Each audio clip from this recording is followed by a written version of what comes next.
नमस्कार दोस्तों, स्वागत है आप सभी का मेरे यूट्यूब चैनल सिविल पॉइंट पे। दोस्तों, इस वीडियो में हम लोग बात करेंगे कि DSSB JE civil post code 801/22 का सिलेबस क्या है, एग्ज़ाम कब है और इसका एग्जामिनेशन पैटर्न क्या रहने वाला है। साथ में हम लोग बात करेंगे कि इसका सिलेबस क्या है, पढ़ेंगे कैसे। जैसे कुछ टॉपिक्स हैं, अप्लाइड फिजिक्स हो गया, मैथ्स हो गया, केमिस्ट्री हो गया, कंप्यूटर एप्लीकेशन है, basic electrical and mechanical engineering है। तो इसको लेकर हमारे मन में काफ़ी संशय है कि कहाँ से पढ़ा जाए इसको। तो इस वीडियो में हम लोग बात करेंगे कि इसको पढ़ना कहाँ से। वीडियो को अंत तक जरूर देखें। वीडियो थोड़ा लंबा रहने वाला है, लेकिन इसमें आपको सारी इन्फॉर्मेशन मिल जाएगी। इस वीडियो में मैं आपको बता दूंगा कि अप्लाइड फिजिक्स कहाँ से पढ़ना है, मैथ्स कहाँ से पढ़ना है, केमिस्ट्री कैसे पढ़ना है, कंप्यूटर एप्लीकेशन कैसे करना है cover, basic electrical and mechanical engineering कैसे कवर करनी है। तो लास्ट तक वीडियो को जरूर देखें और चैनल पे नए हैं तो सब्सक्राइब करना बिल्कुल भी ना भूलें। चलिए वीडियो को शुरू करते हैं। दोस्तों, जैसा कि आप सभी जानते हैं कि DSSB ने अलग अलग पोस्ट के लिए एग्जामिनेशन डेट अनाउंस कर दी है। एग्जामिनेशन शेड्यूल इनका आउट हो चुका है। तो हम लोग बात करेंगे इसमें जेईई सिविल सेक्शन ऑफिसर की जो पोस्ट है इसकी। दोस्तों, इसका एग्ज़ाम 27 सितंबर को होना है। 27 सितंबर 2023 वेंसडे के दिन इसका एग्ज़ाम शेड्यूल्ड है, यानी 27 सितंबर 2023 के दिन। और टाइमिंग जो है सुबह के 9 बजे से लेके 11:30 बजे तक की टाइमिंग है, यानी 2.5 घंटे का आपका एग्ज़ाम होना है।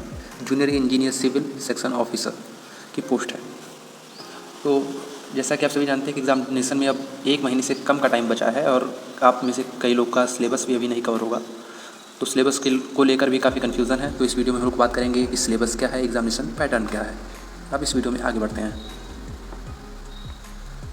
तो जो एग्जामिनेशन स्कीम है, इसमें 2 टीयर के एग्जामिनेशन होते हैं, टीयर 1 और टीयर 2। टीयर 1 का एग्ज़ाम अभी लास्ट ईयर हुआ था जून में और लास्ट मंथ इसका रिजल्ट आया है। तो इसमें जो बच्चे क्वालिफाई हैं उनके लिए बहुत बहुत शुभकामनाएँ मेरी। तो ये टीयर 1 का सिलेबस दे रखा है। टीयर 1 में 200 नंबर का मार्क था, जिसमें 200 नंबर का पेपर था, जिसमें ये सारी चीज़ें आनी थी। तो इसकी अब कोई रिक्वायरमेंट है नहीं। अब बात करते हैं टीयर 2 की। तो जो टीयर 2 में है, इसमें देखेंगे 2.5 घंटे का पेपर होगा, 2.5 घंटे का पेपर, जिसमें पार्ट 1 और पार्ट 2 दो चीज़ें हैं। तो पार्ट 1 में 100 नंबर के क्वेश्चंस रहेंगे, एक नंबर के, यानी 1 नंबर के 100 क्वेश्चंस। तो 100 मार्क्स इसके हो गए। बाकी पार्ट 2 भी है, जिसमें क्या रहेगा कि 50 क्वेश्चंस रहेंगे, 2-2 मार्क्स के, 100 नंबर का ये रहेगा। तो इस तरह से आपके 200 नंबर के टोटल पेपर हो जाएंगे। 100 नंबर में एक नंबर के क्वेश्चंस और 100 नंबर में 2-2 नंबर के क्वेश्चंस रहेंगे। तो जो 2 नंबर के क्वेश्चंस रहेंगे, इनका इसमें मतलब कुछ ऐसे क्वेश्चंस रहेंगे जो प्रैक्टिकली यूज होते हैं, प्रॉब्लम सॉल्विंग कैपेसिटी, इन सबको चेक करने के लिए आपके दिए जाएंगे। अब बात करते हैं कि टीयर 2 का सिलेबस क्या है। तो जो टीयर 2 का सिलेबस है, इसमें देख सकते हैं कि ये टीयर 1 और टीयर 2 का कंबाइंड सिलेबस आया था। अब इसमें टीयर 1 में ये सारी चीज़ें थी, तो ये अब आपके एग्ज़ाम में नहीं आनी है। Mathematical, numerical ability, Hindi language comprehension, general English, ये सारी चीज़ें अब टीयर 2 में नहीं आनी है। तो इसको हम लोग ड्रॉप करेंगे। अब बात सीधे बढ़ते हैं टीयर 2 के सिलेबस पे में। तो जो टीयर 2 का सिलेबस है, इसमें टीयर 1 का जो टेक्निकल पोर्शन था वो इसी से कंबाइंड था। तो इसमें देखते हैं अप्लाइड फिजिक्स है। अप्लाइड फिजिक्स में electrostatics, DC circuits, electromagnetism, expansion of solids, heat transfer, geometrical optics, wave optics, acoustics and ultrasonic, ये सारी चीज़ें अप्लाइड फिजिक्स के अंदर आएंगी। तो इसको तैयार करना काफ़ी ज़रूरी है, क्योंकि कई बच्चे इस टॉपिक को छोड़ देंगे। जैसे फिजिक्स हो गया, केमिस्ट्री हो गया, मैथ्स हो गया, कंप्यूटर एप्लीकेशंस हो गया, जनरल इंजीनियरिंग हो गई, इन टॉपिक को कई बच्चे ड्रॉप करके जाएंगे। अगर आप ये क्वेश्चन कर लेते हैं तो आपके लिए काफ़ी हेल्पफुल रहेगा। मैं इस वीडियो के लास्ट में बताऊँगा आपको ये पढ़ना भी कहाँ से है, उसके लिए भी मैं थोड़ी रिसर्च करके आया हूँ। तो उसमें आपको कहाँ से पढ़ना है ये भी बताऊँगा इस वीडियो के एंड में। अब बात आती है अप्लाइड केमिस्ट्री की। तो अप्लाइड केमिस्ट्री में जो क्वेश्चंस रहेंगे वो problem based on volumetric and gravimetric analysis of water, treatment of water, collision and lubricants, polymerization, metals and alloys, इन सारे टॉपिक्स से क्वेश्चंस रहेंगे अप्लाइड केमिस्ट्री के। मैथमेटिक्स में अलजेब्रा रहेगा, डिटर्मिनेंट्स रहेगा, matrix, coordinate geometry and of 2 dimension, vectors, differential calculus, integral calculus, application of calculus, differential equation, complex numbers, ये सारे टॉपिक्स अप्लाइड मैथमेटिक्स के हैं। अप्लाइड मैकेनिक्स भी है, जिसमें हम लोग को पढ़ना है introduction, laws of forces, moments, centre of gravity, moment of inertia, law of motion, circular motion, work power and energy, friction, ये सारी चीज़ें अप्लाइड मैकेनिक्स के अंदर है। इसके बाद में सिंपल लिफ्टिंग मशीन्स, और बेसिक इलेक्ट्रिकल इंजीनियरिंग में हम लोग को डीसी सर्किट्स पढ़ना है, नेटवर्क थ्योरम पढ़ना है, elements of generation transmission and distribution system, arrangement of supply system and distribution system, domestic installation and safety measures. ये सारी चीज़ें बेसिक इलेक्ट्रिकल इंजीनियरिंग में है। मैकेनिकल इंजीनियरिंग के अंदर भी जो हमें टॉपिक्स पढ़ने हैं वो दिए हुए हैं, जैसे transmission of power, internal combustion engines, lubricants, construction, working of reciprocating centrifugal and gear pump, air compressor, material handling, refrigeration and air conditioning. ये सारी चीज़ें आपको basic electrical engineering, basic mechanical engineering में पढ़नी है। अब बात आती है सिविल पोर्शन की। तो सिविल पोर्शन आप लोगों ने पहले से भी कवर कर रखा होगा, क्योंकि SSC JEE का भी एग्जाम आ रहा है, तो सर्वेइंग वगैरह में इस टॉपिक्स हैं, इनको आप देख सकते हैं, जैसे introduction, chain surveying, compass surveying, simple levelling, precise levelling, ये सारी चीज़ें सर्वेइंग में है। बिल्डिंग कंस्ट्रक्शन में कुछ चीज़ें आनी है, जैसे इंट्रोडक्शन हो गया, फाउंडेशन हो गया, वॉल्स हो गया, partition walls, arches and lintels, door, windows, floors, roofs, इसका folding, shoring, underpinning, formwork, damp proofing, stairs, surface finishes, maintenance of buildings, building planning. तो ये जनरली बिल्डिंग कंस्ट्रक्शन का ये पोर्शन हम लोग SSC JEE के लिए छोड़ देते हैं, तो यहाँ पे आप एक और फोकस जरूर करेंगे, क्योंकि ये इस एग्ज़ाम में काफ़ी महत्वपूर्ण भूमिका निभाने वाला है टॉपिक, क्योंकि SSC JEE में जनरली इनसे क्वेश्चंस कम आते हैं, इसलिए हम लोग इसको छोड़ देते हैं, तो इसको जरूर कवर करिएगा। बाकी इरिगेशन इंजीनियरिंग में ये सारे टॉपिक्स हैं, जैसे introduction, rainfall run off, water requirement of crops, lift irrigation, tube well irrigation, flow irrigation, canal head work, regulatory works, cross drainage works, dams, water logging and drainage. तो irrigation में हम लोग देखें तो इसमें इरिगेशन और हाइड्रोलॉजी दोनों part cover है। हाइड्रोलिक्स में प्रॉपर्टीज़ हो गई फ्लूइड की, hydrostatic pressure measurement, hydraulic machine, flow measurement, flow through pipes, flow through open channel, ये सारी चीज़ें हाइड्रोलिक्स में आनी है। यानी हाइड्रोलिक्स, इरिगेशन, ये सारे टॉपिक्स इसमें अच्छे से कवर है।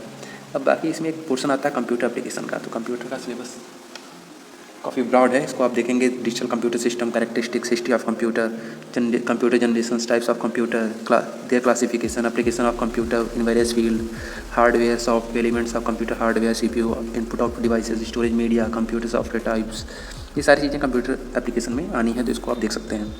अब इसके बाद में basic concept and functioning of operating system, textual versus GUI interface, types of operating system, concept of multi-programming, multitasking, multiprocessing, introduction to disk operating system, commands and utilities, working with MS, Windows, Unix, Linux, working knowledge of PC software, processor, computer languages, generation of languages, translator, assembler, interpreter, compilers, algorithm, pseudocode, low chart rules. तो अगर इसको आप देखें तो काफ़ी broad syllabus है। अब इसके बाद में introduction to C, importance of C, basic structure of a and C program, constant variables, data types, operators, ये सारी चीज़ें भी आनी है। देखें तो सिलेबस काफ़ी बड़ा है कंप्यूटर का, आपको काफ़ी डर लग जाएगा, लेकिन इसमें कुछ चीज़ें काफ़ी इजीली कवर हो जाएंगी। हो सकता है कंप्यूटर में मैं आपको कुछ टॉपिक्स की एक वीडियो बना के डाल दूंगा, आप देख लेंगे, आधे घंटे की वीडियो में कवर हो जाएगा। एक्सप्रेशंस है, managing input output operators, control the statement, ये सारे चीज़ आपको पढ़ने पड़ेंगे कंप्यूटर में। इसका आता है कंक्रीट टेक्नोलॉजी, तो introduction, cement, aggregate, proportioning of concrete, durability, properties of concrete in plastic stage, ये सारी चीज़ें पढ़नी है आपको। फिर थ्योरी ऑफ स्ट्रक्चर में ये सारी चीज़ें हैं, bending stress, shear stress, bending moment and sharing force, compound stresses, strain energy, thin wall tubes, columns and studs. फिर इसके बाद इन्वायरमेंटल इंजीनियरिंग में ये सारा सिलेबस देख सकते हैं, quantity of water, sources of water supply, Intex and convenience of water, disinfection of water, flow in sewers. इस टॉपिक को एक बार आप देख लेंगे, मैं इसका PDF ग्रुप में डाल दूंगा, टेलीग्राम ग्रुप पे, जिसका लिंक डिस्क्रिप्शन में है, तो वहाँ से आप ये PDF देख सकते हैं। इसके बाद में देखेंगे मेंटेनेंस ऑफ सीवर्स हो गया, ट्रीटमेंट ऑफ सीवेज हो गया, ये सारी चीज़ें आपको पढ़नी पड़ेंगी और डिटेल में पढ़ना पड़ेगा, क्योंकि 2 नंबर के भी क्वेश्चंस आने हैं। कंस्ट्रक्शन मटेरियल्स में building stones, bricks, lime, paint, timber, cement, paint, ये सारी चीज़ें हैं। सॉइल मैकेनिक्स में ये सारी चीज़ें हैं, जैसे soil exploration, bearing capacity of soil, soil compaction, effective stresses, saturated, partially saturated soil, introduction हो गया, जैसे ओरिजिन ऑफ सॉइल हो गया, डिफरेंट टाइप ऑफ सॉइल्स हो गई, इनके बारे में। फिर RCC स्ट्रक्चर्स हो गए, सिंगली रेनफोर्स्ड रेक्टेंगुलर बीम्स हो गई, इंट्रोडक्शन टू LSM हो गया, ग्रेड ऑफ कंक्रीट हो गया, स्टील हो गया, लोड्स हो गए डिफरेंट टाइप के, इनके बारे में पढ़ना है। और साथ में doubly reinforced beam, pliant beam, curtailment, design of beams, ये सारी चीज़ें पढ़नी है। फिर एनालिसिस ऑफ स्ट्रक्चर्स में आपको स्लोप डिफ्लेक्शन, ये सारी चीज़ें पढ़नी पड़ेंगी, देख सकते हैं इसको, slice, 3 hinge, arches, moment distribution methods. इसके बाद में कंस्ट्रक्शन मैनेजमेंट एंड अकाउंट्स है, ये भी आपको पढ़ना पड़ेगा, इसको देख सकते हैं। Professional ethics, entrepreneurship, marketing, civil engineering, quality control, फिर कैड आ जाता है, कैड में आपको थोड़ा बहुत पढ़ लेंगे तो कवर हो जाएगा, बहुत डिटेल क्वेश्चंस नहीं आने के चांसेस हैं कैड से। फिर ट्रांसपोर्टेशन इंजीनियरिंग आती है जिसमें आप लोग basic highway, railway, geometrics, highway materials, earth and gravels, railway वगैरह, रेलवे भी इसी में आना है ट्रांसपोर्टेशन में, ब्रिजेस, सिग्नल्स, ये सारी चीज़ें इसमें पढ़ेंगे हम अच्छे से। फिर आता है डिज़ाइन ऑफ स्टील स्ट्रक्चर्स, तो इसमें इसका बेसिक इंट्रोडक्शन, फिर steel connections, tension members, compression member, beams, plate girder, steel rooms, और इसके बाद में लास्ट में आता है एस्टिमेशन एंड कॉस्टिंग। तो इसमें क्वांटिटिव सर्वेइंग हो गया, इंपॉर्टेंस हो गया इसका, डिफरेंट टाइप ऑफ एस्टिमेट्स हो गए, इसके बाद मेजरमेंट कैसे करना है। तो एस्टिमेशन का सिलेबस काफ़ी अच्छे से और डिटेल दिया हुआ है, जैसे इसमें line channel, mid section formula, trapezoidal formula, Simpson formula, ये सारी चीज़ें दी हुई हैं। तो इसको एक बार अच्छे से कवर करेंगे हम लोग, और लास्ट में एनालिसिस ऑफ रेट्स, वैल्यूएशन, ये सारी चीज़ें हैं। तो इतनी चीज़ें कवर करनी है आपको। अब मैं बता देता हूँ, जैसे मैथ्स हो गया, तो मैथ्स और फिजिक्स के लिए मैं एक प्लेलिस्ट चैनल में ऐड कर दे रहा हूँ और उसका लिंक डिस्क्रिप्शन में भी डाल दूँगा, तो उससे वहाँ से आप फिजिक्स और मैथ्स पढ़ सकते हैं। बाकी कंप्यूटर एप्लीकेशन में पढ़ा दूँगा एक वीडियो के थ्रू, मैक्सिमम चीज़ें कवर हो जाएंगी। और बाकी आता है जनरल इंजीनियरिंग, तो उसमें आप देख सकते हैं JSSC के लिए काफ़ी टीचर्स पढ़ा रहे हैं यूट्यूब पे, तो वहाँ से आप जनरल इंजीनियरिंग पढ़ सकते हैं। वहाँ के लिए भी मैं एक प्लेलिस्ट की का लिंक डिस्क्रिप्शन में इंसर्ट कर दूँगा, वहाँ से आप लोग उसको देख सकते हैं।